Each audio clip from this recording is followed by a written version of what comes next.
Hey guys, welcome back and thanks for joining me. I'm your host, Sherry, and you are listening to From the Dark Side podcast. Today's story is about a beautiful young mom-to-be named Cherica Adams, who is excited for the birth of her son in just a couple short months.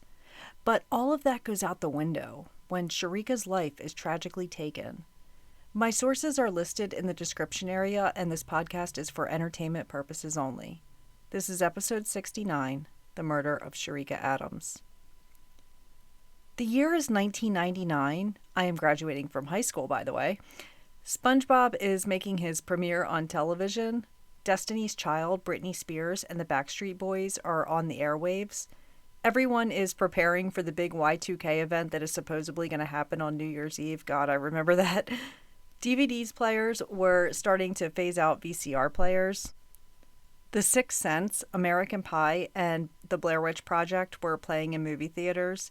And lastly, the governor of Texas, George Bush, announced he would be running for president.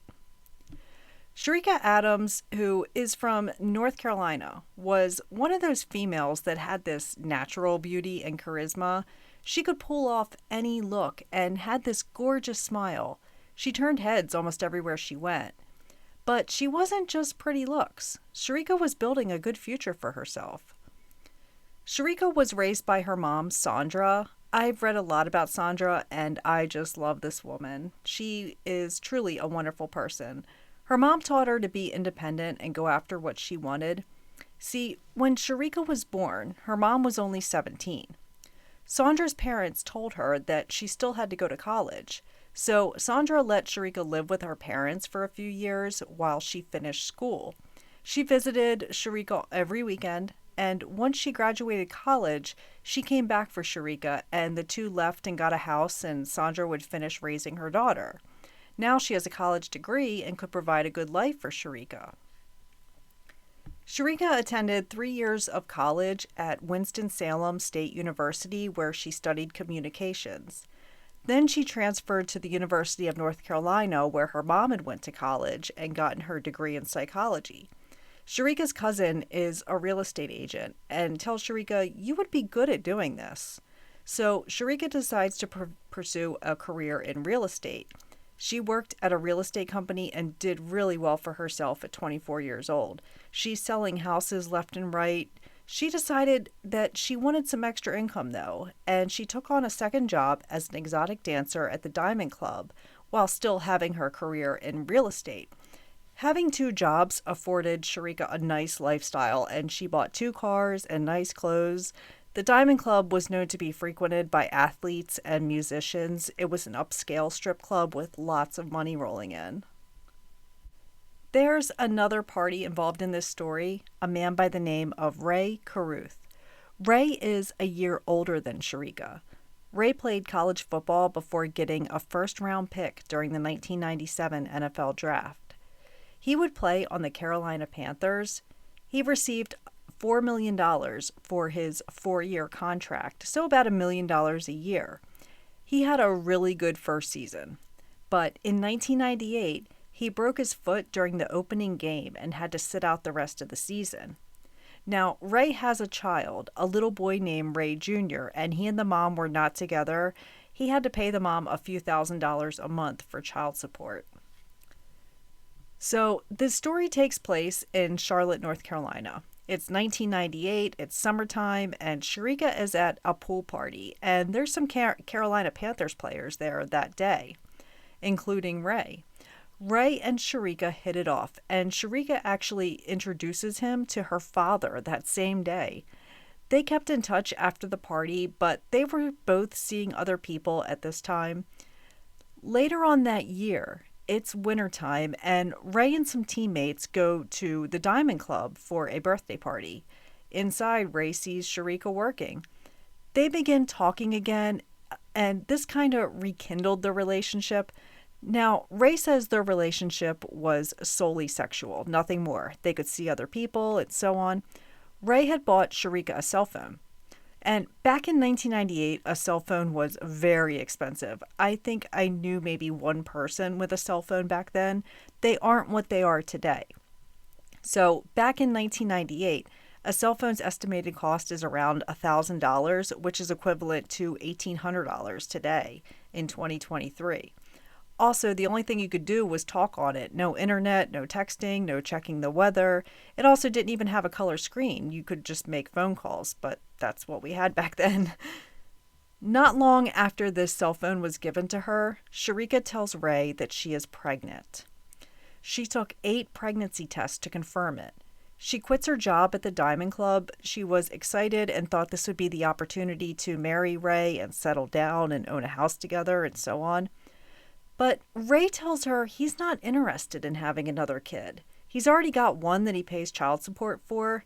Granted, he's a football player, but it's very early in his career. He's not making millions of dollars each year like some of the other guys were. Plus, he's injured and worried about his future financially. He does not want to have this baby and asks Cherica to get an abortion. Cherica tells him, no way. She is keeping this baby one way or another. Rae was kind of confusing Cherica. He didn't want the baby, but would occasionally go to these pregnancy classes with her. He was still juggling multiple women during this time. Cherica read Bible verses to her baby and played classical music. She's excited to become a mom. She had told her mom Rae was her soulmate. She just wants to build this life with him, and he's not being receptive. Rae still says him and Cherica were just a fling. They never went on dates or anything like that. They just had sex a few times. Rae is in his mid-20s, and his teammates were mostly all married guys, and he didn't really have anything in common with them. So he found himself hanging out with younger guys. He would pick them up and play video games and hang out, then they'd go to strip clubs. He's living a fast life, and he doesn't want to settle down yet. On November 15th, 1999, Cherica is 30 weeks pregnant. Rae calls her and tells her, you know what, let's go on a date. Cherica is obviously thrilled and spends time getting ready for this date. They are going to go to the movies to see The Bone Collector, starring Denzel Washington and Angelina Jolie. Cherica drives to Rae's house, expecting him to greet her and whisk her off to the movies. Cherica is surprised to see he's got a house full of people there. She's annoyed and disappointed and figures their date is off. She calls her mom and tells her she's sad Rae has all these people at his house and this was supposed to be a night for just the two of them. Her mom tells her just go back home and sleep it off. Then her mom said she could hear Rae in the background saying that they were still going to the movies. Cherica tells Sandra that she loves her and they say goodbye. What Sandra doesn't know is that this would be the last conversation she would ever have with her daughter. They go in Rae's car to watch the film. While at the movies, they met another Carolina Panthers player and his girlfriend. The film ends around midnight. Rae tells Cherica he wants to stay at her house tonight. So Cherica calls her roommate, who is also her cousin, and she tells him to hurry up and clean up the house. Rae is coming over, get the whole place spotless. They go back to Rae's house where they can pick up Cherica's car and then drive in separate cars to Cherica's house. Rae drives in front in his white Ford Expedition. Cherica is following behind in her black BMW. They are on this dark road that doesn't have any streetlights. What Cherica doesn't know is that there's a Nissan Maxima following her. Suddenly, Rae slows down.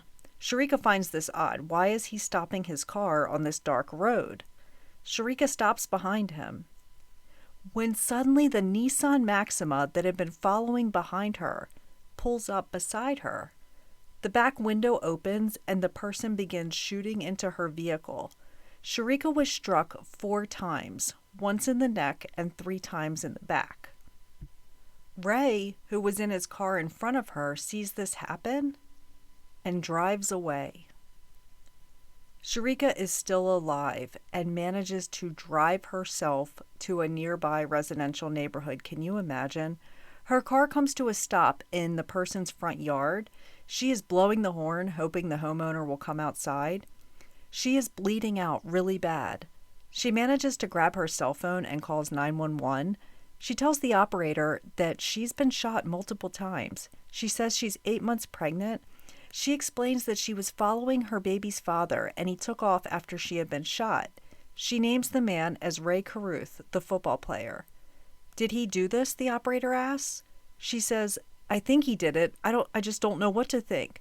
Just think of the bravery of this young woman.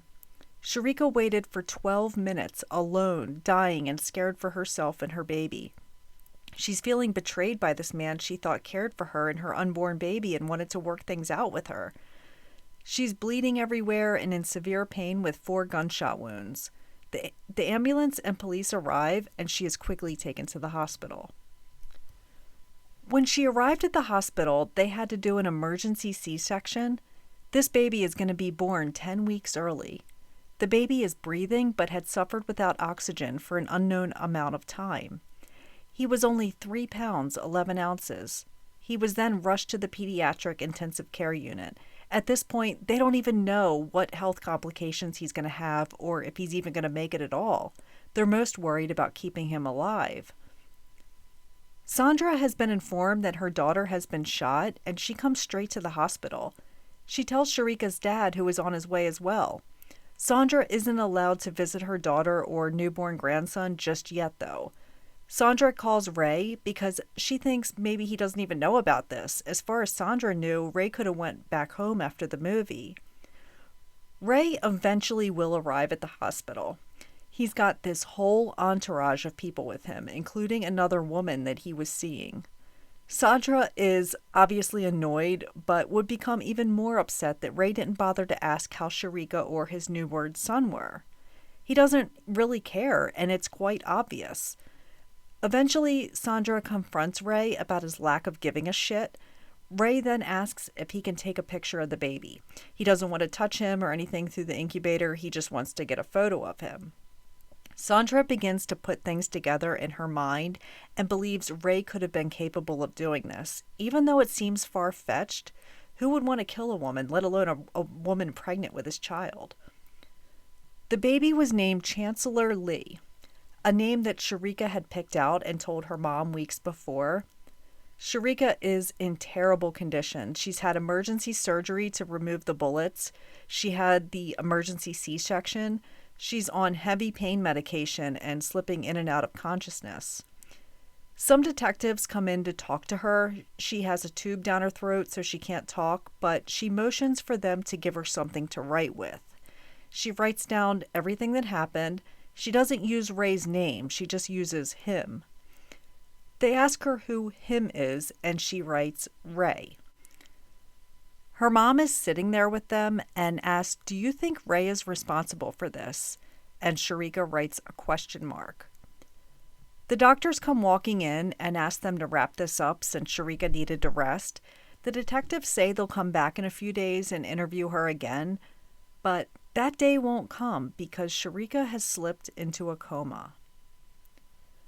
Meanwhile, little Chancellor is still fighting. He is diagnosed with cerebral palsy and severe brain damage. This little baby, if he makes it, is going to have a lifetime of health issues and need a lot of care, even as a full-grown adult. The sad part is that the baby was developing completely normal until that night. If Cherica wouldn't have been shot, he would have likely been a typical baby with no health issues. But because he went without oxygen, it caused long-term effects. The police are in their early stages of their investigation. They interview Rae, and he is denying he has any involvement. They search his white expedition, but there's no traces of any evidence. They want to bring him into the station to ask more questions, but by this time, Rae has hired an attorney, so they're not going to get a word out of him. Ray's lawyer was high-profile attorney David Rudolph. You guys may know him from the Netflix series The Staircase. He is famously known to have represented Michael Peterson, who was charged with murdering his wife. If you haven't seen The Staircase, I would definitely check it out. Rae's case takes place years before Michael Peterson's case, though. So even though we have Cherica's 911 call and her note that she had written before she went into the coma, they don't have any physical evidence tying Rae to the crime. Without physical evidence, it would be difficult to get a conviction. This isn't going to hold up in court, especially with a high-profile attorney. Rae comes to pick up his SUV that had been impounded, and police think this might be a good time to ask him some questions. Maybe with his lawyer not around and the police having possession of his car, he may talk some. So they pull out his cell phone records and sit down with him to go over some of the numbers. Rae used his cell phone quite a bit, apparently. Remember, this is back when it was just phone calls only. This was before text messaging.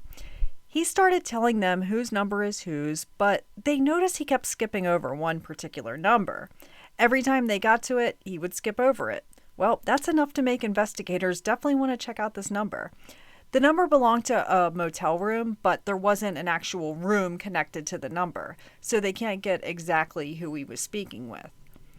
They had noticed he had lots of calls between himself and a man named Michael Kennedy.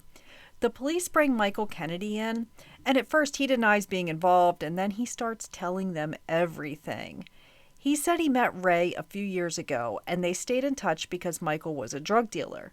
Michael says Rae contacted him that night and asked him to drive a car while a man he hired to kill Cherica rides in the back seat. The man he hired to do the shooting was a man named Van Watkins. He also gave Michael $100 to buy the gun that Watkins would use. While Rae and Cherica were at the movies, Michael purchased the gun and gave it to Watkins, who would ride in the back seat. There was another man involved, a man named Stanley Abraham, who just has to be the dumbest person alive. All he did was ride in the passenger seat. Just him riding in the passenger seat makes him now involved in a murder. His lawyer claims he was just riding along and that Michael told him they were going to watch TV at a player for the Carolina Panthers house. If that's the case, he really is innocent. And just for context, Watkins, the triggerman, was older than these other men. Watkins is 44, Michael was 24, and Stanley was 19. They have confession number 1, which is Michael Kennedy. Now they got to get a hold of Watkins. He comes into the police station, and he initially gave them a fake name, but they figure out who he really is. It took a few hours, but after so many questions, plus Michael Kennedy's confession, Watkins finally admits that he was the shooter. He said Rae did not want this child. He did not want to pay child support. Rae asked him to beat up Cherica and cause her to lose the baby. But Watkins told him he doesn't hit women. He has no problem shooting her, though, really. He said he followed Cherica for months, trying to find the right time to kill her, but the opportunity never presented itself. He said he was feeling weird about killing a pregnant woman, but went through with it anyway. So now they have confession number 2. Now they got to go after Rae. They had confessions from both men that Rae paid them to carry out this killing. Rae was arrested and bail was set at $3 million. He was able to make bail a week later. Now, the condition was that he wasn't allowed to leave the county, and also if Cherica or Chancellor died, he would have to come back and turn himself in. So Rae is free for the moment. Chancellor is still fighting to stay alive. This little boy has been through so much in his short life here on Earth so far. But Grandma Sandra is right there watching him in the hospital. She's also there with Cherica, whose condition is deteriorating. Cherica hasn't awoken from her coma that she's been in for 27 days. She's lost a lot of blood. They're giving her transfusion after transfusion. Cherica was tiny. She's around 5'4" and 120 pounds. Well, she was so full of fluid that she weighed 290 pounds. And after 27 days, Sandra made the heartbreaking decision to remove her from life support. On December 14th, 1999, Cherica Adams was dead. She was 24. Since Cherica passed away, Rae has to turn himself in as part of his bail condition, but Rae is nowhere to be found. He has skipped town.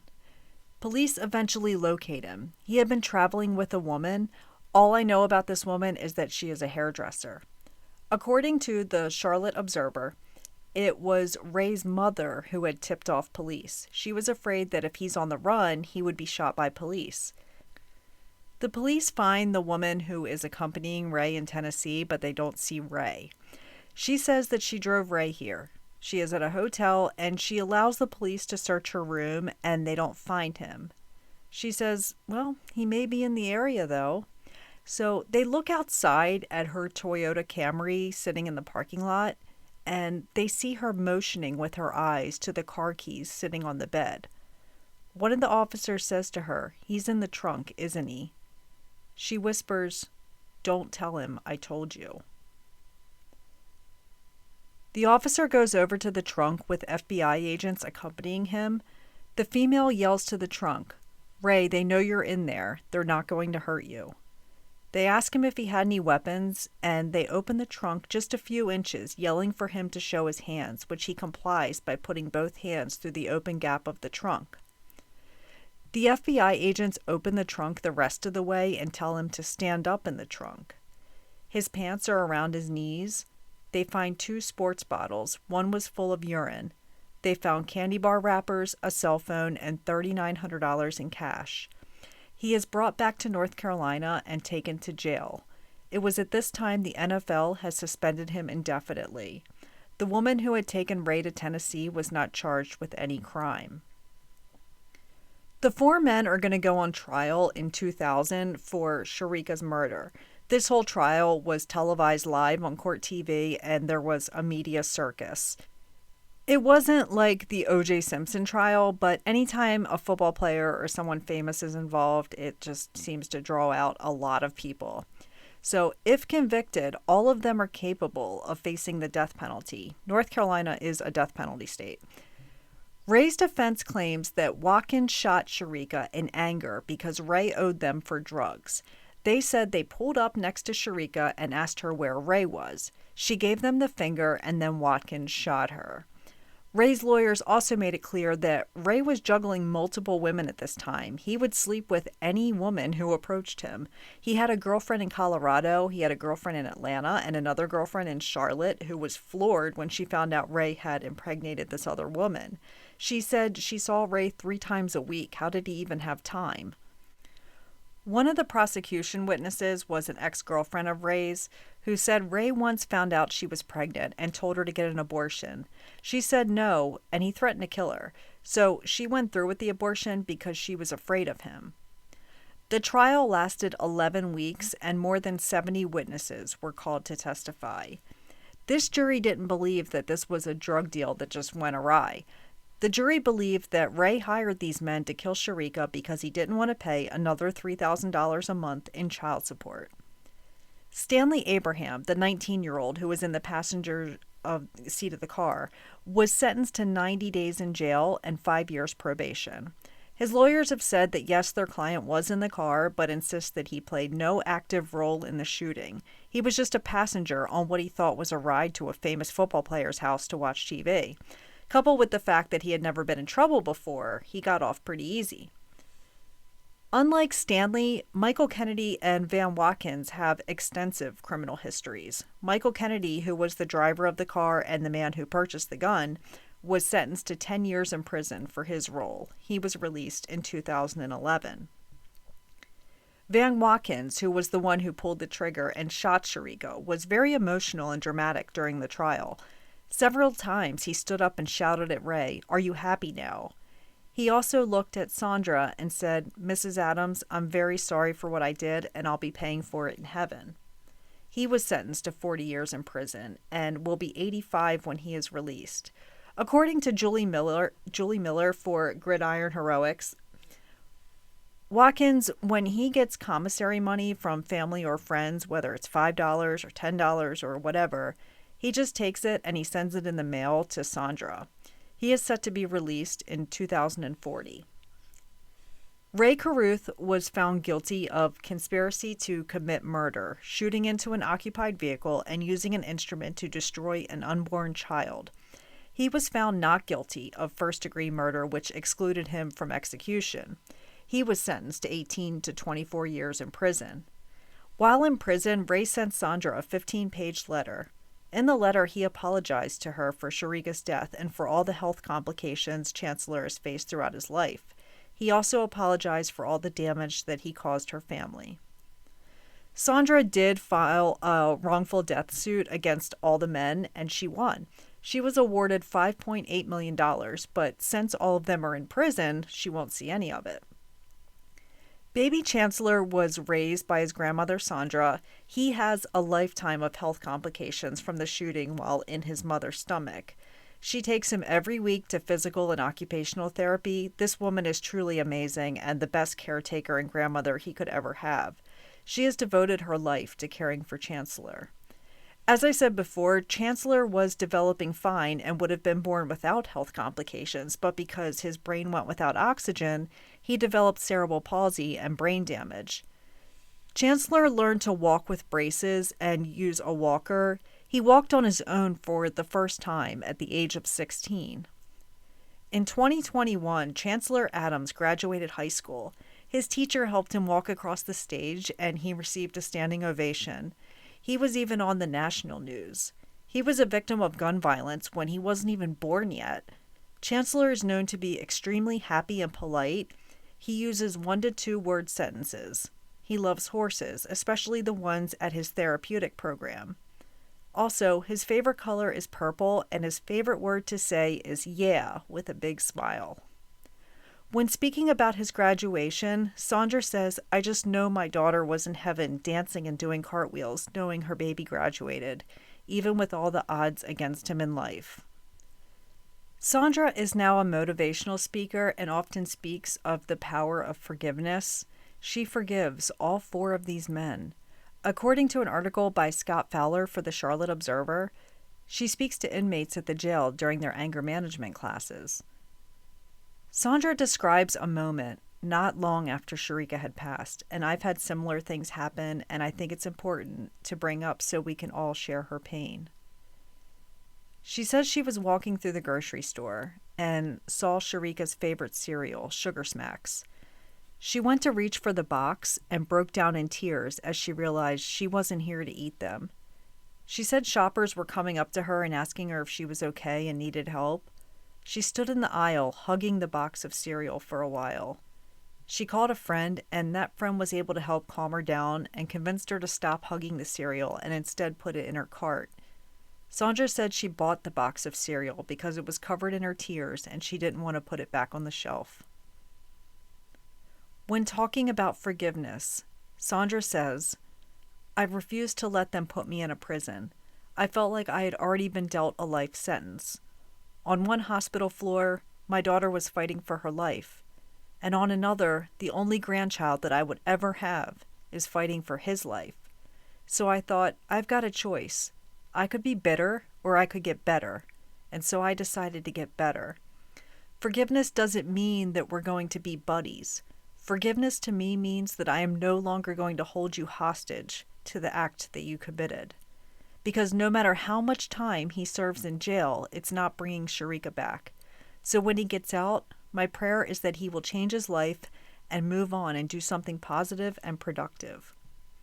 I honestly don't know how she does it. This is an incredibly strong woman. Rae was released from prison in October 2018. Upon his release, he wanted to pursue custody of his son, Chancellor, who was 18 at the time. Even though he's a legal adult, he's a special needs adult who needs care 24 hours a day, so he's still in the same category as a child. Sandra said he will never get custody of him. Unreal that he wanted him dead at one point and now wants custody of him.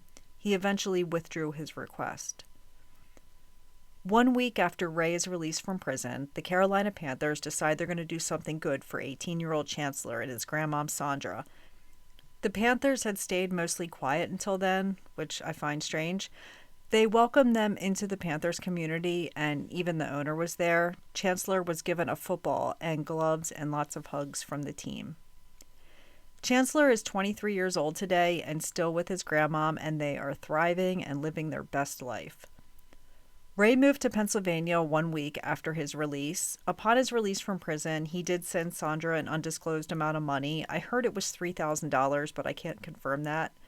The last update on Rae I could find was from January 2023, where I read that he converted to Muslim while in prison and he has a work from home job now. Rest in peace to Cherica Adams, who would be 48 years old today in 2023. That's it for this week, and I'll see you all again soon. Take care, and much love to you all.